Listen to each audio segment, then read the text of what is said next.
तिथल्या उत्तर शिवच्या लोकांनी ते ठरवायचं आहे. तिथली जी आमची नेते मंडळी असेल यांनी ठरवायचं. संघर्ष समितीची चर्चा झाली, आम्ही सगळी मंडळी सोबत असणार आहोत. आम्ही तर म्हणजे बघा ॲक्च्युली हे जे चालले आज आमच्याकडे गुरचरणी जागा आहेत. आमच्या गुरचरणी जागावर आम्ही एकाही ठिकाणी भिवंडीत आरक्षण नाही टाकून दिलं. ठीक आहे, मालकीच्या जागांवर टाकलेलं आहे, पण गुरचरणी जागा वगैरे ज्या आहेत ना आमच्याकडं तशा वेगळ्या आहेत. आज तुम्ही या ना आमच्याकडे सगळ्या गुरचरणी जागांमध्ये तुम्हाला हॉल दिसतील, ग्रामपंचायत म्हणजे समाज हॉल दिसतील किंवा इतर काही गोष्टी दिसतील, केल्यात ना आम्ही. हे इथं पण चुकीचं आहे ना. खासदार साहेब, एक राजकीय प्रश्न आहे. शरद पवार व अजित पवार एकत्र येणार आहेत आणि अशा चर्चा सुरू असताना तर आमदार जेवढे आहेत पवार गटाचे त्यांच्यात कुठेतरी सत्य त्यांच्याकडे नाही म्हणून नाराजगी होऊन अजित पवार गटात जाण्याच्या चर्चा सुरू आहेत. काय सांगा बघा, आमदारांविषयी काय माहीत नाही, परंतु आम्ही 8चे 8 खासदार आदरणीय शरदचंद्रजी पवार साहेबांसोबत आहोत आणि त्यात कुठलीही शंका घेण्याचं कारण नाही. मीडियाने सांगितलं की 8चे 8 खासदार पवार साहेबांसोबत आहेत, होते आहेत आणि राहते. पण सुप्रिया सुळे बोलतात की पावसाळा सुरू आहे, रेनकोट घालायचे का छत्री, म्हणजे असं बघा आमचा जो बघा आमच्या पक्षाचा जो निर्णय आहे आदरणीय पवारसाहेब घेतील. पवारसाहेबांनी सांगितले काही निर्णय सुप्रियाताई घेतील, त्याच्यामुळे पवारसाहेब सुप्रियाताई जे निर्णय घेतील ते आम्हाला मान्य असतं. प्रश्नच नाही. खरं तर जो हा विषय होता 27 गावांची वेगळी नगरपालिका बनवण्याचा किंवा स्थापण्याचा, तो विषय अर्धा मार्गी पण लागलेला आहे. आमची मूळ मागणी असताना 27 गावांची वेगळी नगरपालिका बनवा, सरकारने कुठेतरी मीच आमदार असताना लक्षवेधी मांडलेली होती, पाठपुरावा केला होता आणि 18 गावं बाहेर काढली, 9 गावं तशीच भिजत KDMCत ठेवली आणि तो प्रकरण गेला सुप्रीम कोर्टात.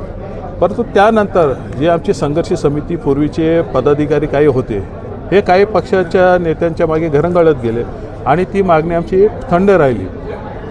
संघर्ष 27 गावांची वेगळी नगरपालिका करण्याची मूळ मागणी किंवा मूळ विषय न धरता हे भलतेच विषय, मग तो टॅक्स असेल किंवा इथल्या शाळा पालिकेत घ्या किंवा आरोग्य केंद्र पालिकेत घ्या, याच्या मागे लागले. त्याचा फटका आम्हाला सुप्रीम कोर्टाच्या निकालाला लागू शकत होता. अशा वेळेस आमच्या काही होतकर मुलांनी इथे एकत्र येऊन एक नव्याने तिची पुनर्बांधणी केली आणि ती मागणी पुढे घेऊन जाण्यासाठीचा आज प्रयत्न केला.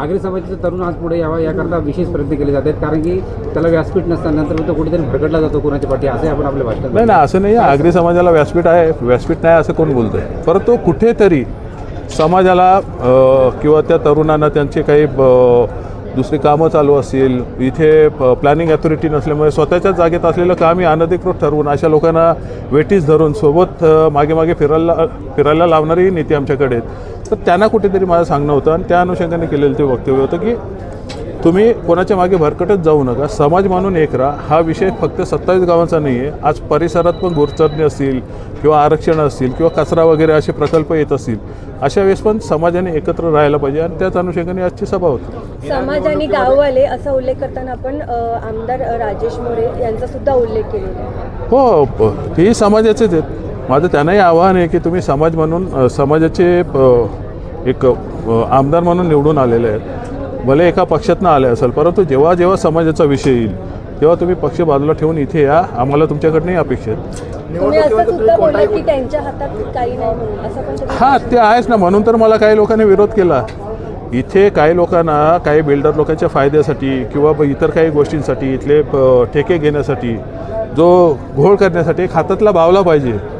जे 5 वर्षे मी ऐकत नव्हतो, विरोधाला विरोध न करता यांचे जे करप्शन चालू होतं त्याला विरोध करत होतो, तर अशा काही गोष्टींना आळा बसण्यासाठी माझ्या मागे लागून किंवा त्यांचं एक हस्तक निवडून आणून त्यांनी ते दाखवलेलं आहे. तर माझं म्हणणं की आता निवडून आलात ना, आता झालं, आता तुम्ही आमदार झाला, आता तरी समाजापुढे निवडणुकीमध्ये आपला उमेदवार देणार नाही असं आपण म्हटलेलं आहे भाषणात. नाही, निश्चितच. इथे जर मागच्या वेळेस पण आम्ही सर्वपक्षीय संघर्ष समितीने जेव्हा आवाहन केलं की इथे आपले समितीचे उमेदवार उभे करू, त्यावेळेस मी पक्षाचा उमेदवार दिला नव्हता इथे.